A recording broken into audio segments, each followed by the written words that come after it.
Top boxing news. Ow! Okay, we'll start with this. This past weekend, up-and-coming super bantamweight from the United Kingdom, Amy Timlin, returned to action after a long stint of inactivity, a long hiatus from the sport. Amy Timlin, who hadn't boxed since September of last year, and that way it's been approximately 11 months since young Amy Timlin saw action. She was coming right off that loss to the very experienced and durable Mary Romero. Fight where young Amy Timlin retired in her corner after 8 brutalizing rounds with the veteran fighter and EBU champion. Amy Timlin was in over her head with Mary Romero. She was taking on too much, too soon. An observation I made in reference to Amy Timlin's last 2 fights, the Mary Romero fight where she lost and the split decision draw with Carly Thumper Skelly, seemed to me that Amy Timlin, good young fighter that she might be, she was lacking. She wasn't lacking in the defense department, but she was coming up short in the offense department, mid-range to inside. For the most part, at least up until this point, Amy Timlin has been a finesse fighting kind of fighter. Her best punches are her straight punches, and she used to be at her best on the outside, sticking and moving and maintaining distance between herself and the other girl. And there was a difference in Amy Timlin in this fight. She shot out of her corner like a bat out of hell. Immediately started laying into Yamileth Vallejos, Amy Timlin, who is only 22 years old and has plenty of time to work on things, her whole career ahead of her. She showed a bit more spite and a bit more aggression at the start of this match. I want to say that Amy Timlin could do with 1 or 2 more fights like this before this year is out. If they can get her 1 or 2 more fights like this, she doesn't need to be targeting alphabet titles or regional titles of any kind. It looks like what Amy spent the last couple of months doing was working on her mid-range to inside game. Because at least in previous instances, that's where she was lacking. That's where she seemed vulnerable. Mid-range to inside. She seemed at her best getting full extension on that arm and sticking and moving with straight shots from the outside, but mid-range to inside, she seemed vulnerable, she seemed flustered, she seemed like a deer in the headlights, especially in that Mary Romero fight.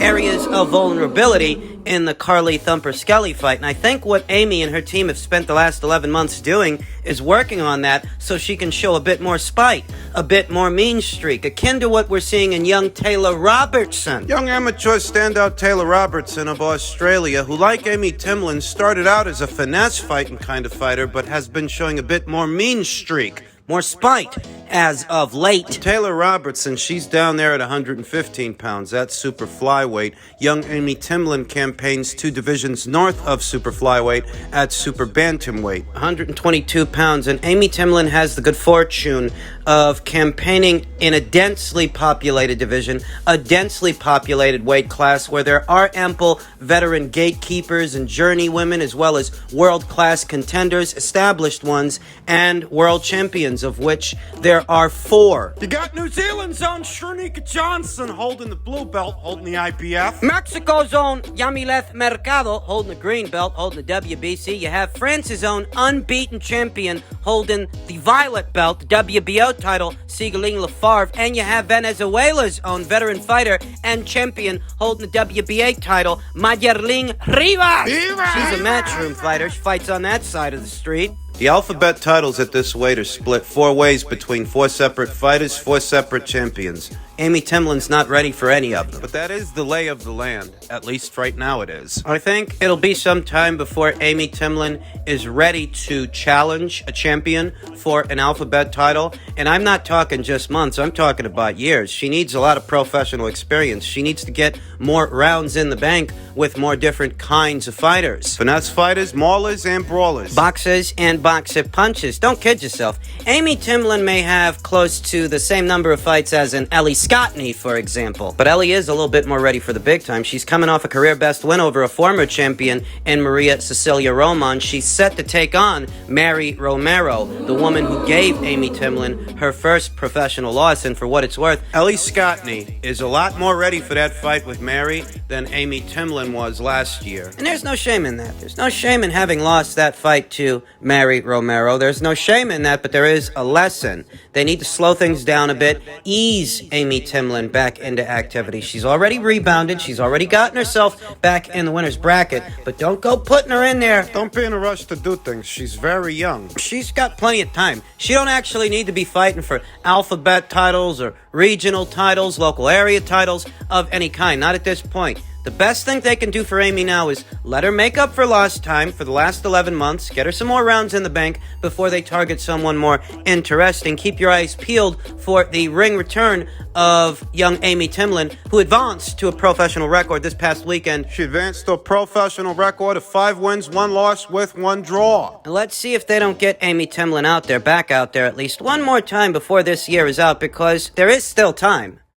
In men's middleweight and super middleweight news, veteran boxing scribe Dake Jonovan tweeted, told that Demetrius Andrade will no longer move forward with the ordered WBO middleweight title consolidation clash with Yanibek Alimkhanuly. Andrade instead plans to revisit interim 168-pound title fight with Zach Parker, Yanibek to be elevated to full WBO champion. In some ways, it's good news for Yanibek Alimkhanuly, but in some ways it isn't. The good news for Yanibek is that he gets the title. The bad news is that getting the title, that's not the same thing as getting the fight with Demetrius Andrade, the reigning champion, and winning the title from him. Some might tab Yanibek Alimkhanuly as a bit of a hot potato, a bit of a boogeyman, but being a boogeyman and being avoided, that's not really... It's not all it's cracked up to be. You don't actually want that. If you're a boogeyman, that means everybody's swerving you, and you can't get a high-profile fight. Getting the belt, just getting the belt and being elevated to full-fledged champion. That won't do for Yanibek's profile moving forward.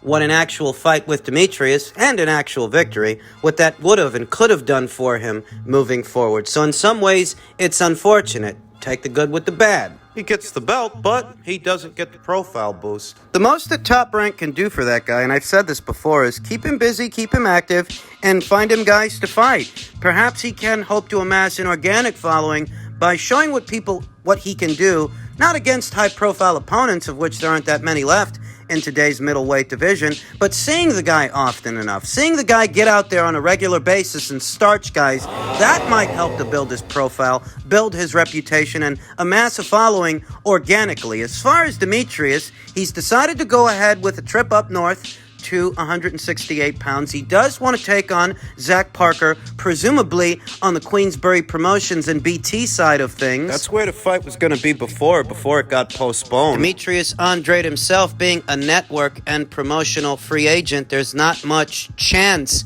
of anybody on his side financing the fight. Looks like Old Fish Eyes may be the one that ends up paying for this thing. Looks like Demetrius Andrade is going to have to get his passport out, fly across the Atlantic Ocean to take Zach Parker on. Remember, Zach Parker already is the WBO's interim champion, and whether Demetrius Andrade would have made the decision to move up in weight or not, he would have maintained that status up until such a time as the WBO ordered Canelo to fight him. Now, some people are going to jump to the conclusion that Demetrius ducked Yanibek to fight this guy. And it's likely because they're not familiar with this guy. It's likely because they're not familiar with Zach Parker. And I told you that was going to happen. I told you that was coming, that if Demetrius elects to drop the WBO title, to get out of that Yanibek Alimkhanuly fight, to fight Zach Parker, people are going to accuse Demetrius of ducking Yanibek Alimkhanuly, not realizing that Zach Parker and beating Zach Parker, well, it's not a foregone conclusion. Zach Parker sports a professional record of 22 wins, no losses, and no draws with 16 knockouts. Standing in at about 6 feet tall. Generous dimensions for a super middleweight. Not the biggest guy, but certainly not the smallest. He is a big kid. Big, strong kid. Big, unbeaten guy. Unbeaten puncher. This ain't no finesse fighter. This is a mid-range to inside fighter. A mid-range to inside guy. Jabs his way in. He's a bit of a body puncher as well. He goes downstairs. He was last in action in November of last year against Marcus Morrison. I think Marcus had moved up from middleweight up to super middleweight for that fight. And Zach Parker, he dug deep, dug to his midsection. Couple of hooks right downstairs, right in the breadbasket. Stop that guy. I remember he dropped Marcus Morrison in the second round off 2 good hooks to the body. He closed the show in the 4th round off a salvo of punches, a salvo of shots forcing a referee stoppage in the fourth. I think about that, and I think about the Liam Williams fight that Demetrius Andrade had last year. How Liam Williams was able to make things rough and tumble for Demetrius Andrade throughout the course of that fight. Demetrius wasn't able to stop him. He outpointed him, but it was difficult. It was hard, and that was at middleweight. This fight, this is going to be at super middleweight, and Zach Parker has stopped 5 of the last 6 guys that he's fought. Zach's acclimated to this division. He's the naturally bigger guy. He will have home field advantage. Many of the people criticizing Demetrius for taking on Zach instead of Janibek, they're not actually familiar with Zach. But they should probably give that guy a look ahead of this fight, because if Liam Williams was able to go the distance with Demetrius Andrade and give him a tough fight, Zach Parker might be able to do a little better, because he is a little bigger, a little younger, and he's still an unbeaten fighter that punches hard and doesn't yet know how to lose. It's up to Demetrius to teach him. Finally, in men's heavyweight news, post-fight Usyk's promoter stated Tyson Fury is next, if he is mentally and physically strong enough. I'm sure that Tyson Fury is not retired yet, Usyk said. I'm sure. I'm convinced he wants to fight me. I want to fight him. And if I'm not fighting Tyson Fury, I'm not fighting at all. Alexander Krasiuk, the longtime Ukrainian promoter of Usyk, reiterated the thoughts of his charge after the fight. Tyson Fury is next. If he is strong enough to take it, Krasiuk told Boxing Social. I mean, if he is mentally and physically strong. Fury himself seemed to renege on his retirement notice. In a video posted on his social media shortly after Usyk's victory, Fury declared that he was not impressed with either fighter. Hi guys, Tyson Fury, aka the Gypsy King. I just seen Joshua lose for the second time to Usyk out of his depth. However, England has been relieved of its belts yet again, as usual. But there is a remedy and a solution that I can suggest. If you want those belts back, then send in the Gypsy Barbarian of England. Come on! Send me in. I will relieve the Ukrainian Dosser of his belts like I did the last Ukrainian Dosser. But it's not going to be cheap. If you want the best, then you're going to pay. It's going to be very expensive. So get your fucking checkbook out. We've talked about those comments here on the channel. It's kind of obvious that both boys are going to want a lot of money for this fight, perhaps more money than they made in their previous outings and their previous bouts. Tyson's likely going to want more than what he made with Dillian White. Usyk's likely going to want more than what he made with Anthony Joshua. I mean, he might. You never know. Fury's promoter, Old Fisheye, says he thinks the fight with Alexander Usyk will be made. Well, he's got to do more than think. He's got to know, because it's on him and it's on Bob Arum to get it over the line. He and Usyk would be a really good fight, Warren told BBC Radio 5 Live. It's a fight that I think will be made because both teams would like to see it happen. Usyk said after the fight that it's the only fight he's interested in, and it's certainly the same case. Fiscally, the onus to get this thing done is on Tyson Fury. It's on Tyson Fury, it's on Frank Warren, it's on Bob Arum, because unless I'm mistaken, Alexander Usyk isn't with Matchroom anymore, and Matchroom isn't involved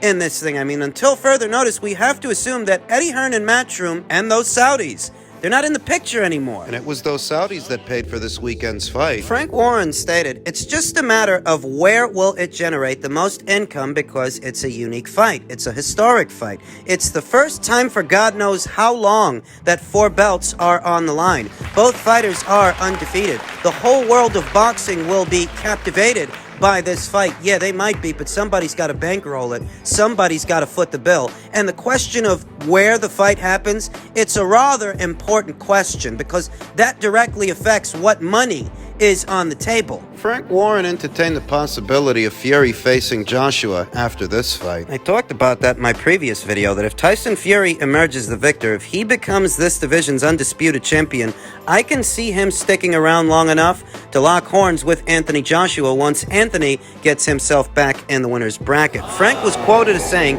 if AJ manages to get a couple of wins under his belt, and I believe Tyson will beat Usyk, that may be a fight to be made. But AJ's got to reestablish himself before you can even think about fights like that. And he's not wrong. At least for now, Anthony Joshua's out of the world title picture. The order of business is the undisputed heavyweight title fight. The first order of business, and where the fight happens is critical. Where the fight happens is particularly important. Now, as stated, I think both boys want to make a lot of money out of this thing. Perhaps more than they just made in their previous outings, in their previous fights. I don't expect much friction from the Usyk side of things. Alexander Krassyuk, Igis Klimas, who has a good working relationship with Top Rank, and they do a lot of business together. I don't expect much friction or static from the Usyk side. Usyk's been a no fuss, no muss, no nonsense customer his whole pro career. Can't say the same for Fury, though it's on Fury and his team to deliver this fight for the fans. The onus is on them to make it happen. The question is, how are they going to do that when neither Frank Warren or Bob Arum have the working relationship with those Saudis that bankrolled this past weekend's fight? Is it possible that those Saudis could bankroll this thing independently? Well, yeah, it's possible. Anything's possible. It's just that neither Frank or Bob have a relationship with them. They haven't done any fights in the Middle East. There's a first time for everything. So in the event that the Saudis aren't involved, who's going to bankroll this thing? Who's going to pay for it? Because these guys are going to want a lot of money. We know that Tyson Fury, at least 2 separate times on 2 separate occasions, was barred from entering into the United States. And until further notice, we have to assume that those bans are still in play. Thus, Vegas might be out of the picture until such a time as they can get Tyson Fury into the country. If they can't get him into the country, then Vegas is out. And if Vegas is out, and Saudi Arabia is out, I guess the next best bet would have to be the United Kingdom. They might look to do it there, though in the United Kingdom, they don't get optimal value for that fight. That's basically saying that you could turn over a profit with that fight in the UK, but not the profit you could turn over if those Saudis were involved. For a perspective, Frank Warren won the rights to Fury versus White with a record-breaking purse bid, $41 million. Usyk just made that by himself and then some with Anthony Joshua. The whole pot for Fury versus White. He just made that by himself. So there really is a question as to how are they going to get this fight over the line and who's going to pay for it? What's it going to take?